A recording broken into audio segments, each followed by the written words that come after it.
अभी देखिए, महाभारत युद्ध जो है, हमेशा महाभारत युद्ध के बारे में हमेशा बताया जाता है। लेकिन उसकी आवश्यकता क्या क्यों क्यों थी?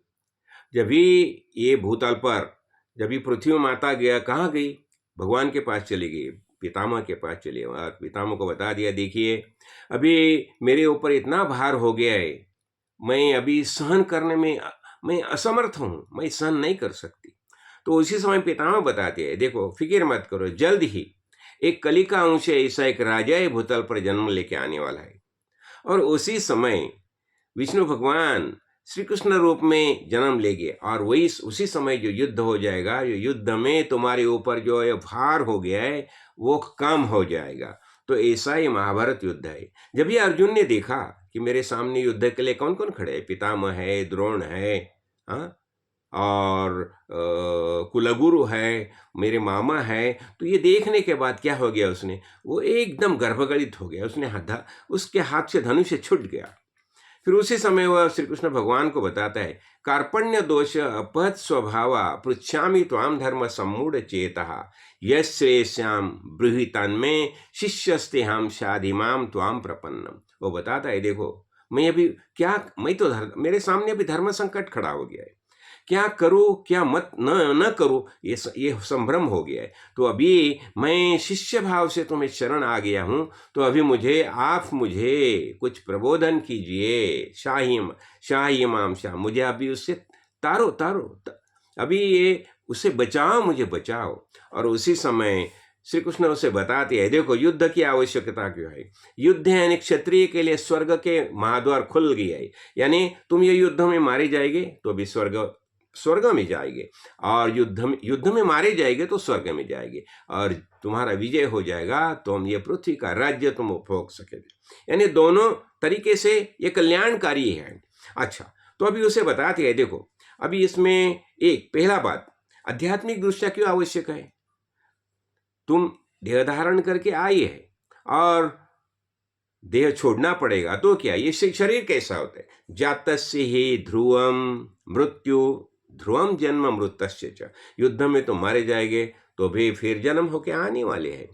तो जन्म है वो मरेगा, और जो मर गया वो फिर जन्म लेके आने वाला है। तो तुम फिक्र मत करो। और ये तुम्हारी युद्ध जो है तो तुम्हारे लिए आवश्यक कैसा, देखो ये आध्यात्मिक दृष्टि आवश्यक है। क्यों? स्वर्ग के महाद्वार खुल गया है, और अभी ये सब भूतल पर जो अराजक निर्माण हो गया है उसका विनाश होना ही चाहिए। तो ये हो गया आध्यात्मिक भाव हो गया। फिर धार्मिक भाव कैसा, स्वधर्म और पधर्म। तुम क्षत्रिय हो तो क्षत्रिय का स्वधर्म क्या होता है, युद्ध कर्म, ये तुम्हारा स्वधर्म हो गया।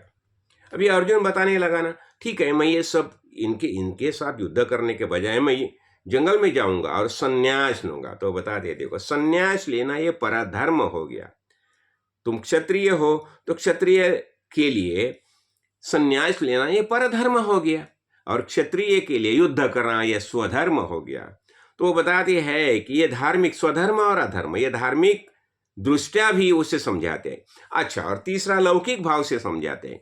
अभी लौकिक दृष्टिया तुम देखो, आज तक तो तुम एक सबसे महान धनुर्धर ऐसा ये कहता था ना, सबको बताता था मैं तो महान धनुर्धर हूं। और ऐसी हालत में अभी तुम ये युद्ध छोड़ के चले जाएगा तो दुर्योधन क्या बोलेगा। अरे दुर्योधन बोलेगा, अरे क्या है वो अर्जुन, खुद को बोलता था मैं सबसे महान धनुर्धर हूँ, ये भूतल पर धरातल पर महान धनुर्धर हूँ, लेकिन जब भी मैं उसने मेरा सब ये सैन्य देखा, सब पितामह ऐसे, कर्ण ऐसे सब महाबलवान ऐसे सब ये जब भी मेरे बाजू में युद्ध में आए हुए सब वीरों को देखा तो भाग गए, ऐसा बोलेंगे। यानी लौकिक दृष्टिया क्या हो जाएगा, सब लोग तुझे दूषण देंगे, यानी तुम्हारी अपकीर्ति हो जाएगी। तो ये हो गया लौकिक दृष्टिया, सब सब नीचा नीचा दिखा देंगे, तुम कैसे गलत हो ये सब बता देंगे, और सब क्या करेंगे, तुम्हारा द्वेष करेंगे, तुम्हारी निंदा करेंगे। यानी लौकिक दृष्टिया भी युद्ध करना तुम्हें आवश्यक है। हाँ, धार्मिक भाव से भी तुम्हारा स्वधर्म है, इसलिए तो युद्ध करना ही चाहिए। और युद्ध न करना, संन्यास लेना, ये परधर्म हो गया। और तीसरी बात आध्यात्मिक दृष्टिया, अभी भूतल पर जो अवस्था निर्माण हो गई है तो बताया ना, यदा यदा हि धर्मस्य ग्लानिर्भवति भारत अभ्युत्थानम अधर्मस्य तदात्मानं सृजाम्यहम्, ऐसा भगवान का आश्वासन है। और न मे भक्ता प्रणश्यति, तो इसलिए तुम्हें युद्ध करना ही चाहिए। और इसी प्रकार जब ये समझाते हैं तो बाद में अर्जुन बोलता है, क्या बताता है कि ठीक है, आपने जो बताया, आपके ये जो आपने बताने से, आपने जो ज्ञान दृष्टि दी, तो इससे ये मेरा जो कुछ जो कलमश जो आया था, तो मैं क्या अभी करूँगा, मेरा सब जो भाव था, गलत भाव था, अज्ञान था, सब दूर हो गया। और बताता है, नष्टो मोहा स्मृतिर्लब्ध्वा त्वत्प्रसादान मया च्युता स्थितोस्मि गतः संदेह, सब मेरा संदेह निकल गया। और करिष्ये वचनम तव, और अभी मैं तुम्हारी आज्ञा के अनुसार युद्ध करूँगा। तो ऐसा होता है। इसलिए हमें जब भी हमारे सामने कुछ समस्या खड़ी होती है तो हमें गीता में प्रवेश करना आवश्यक है, इसमें हमारा कल्याण है। राजा धीराज सद्गुरुनाथ श्री काड़ सिद्धेश्वर महाराज की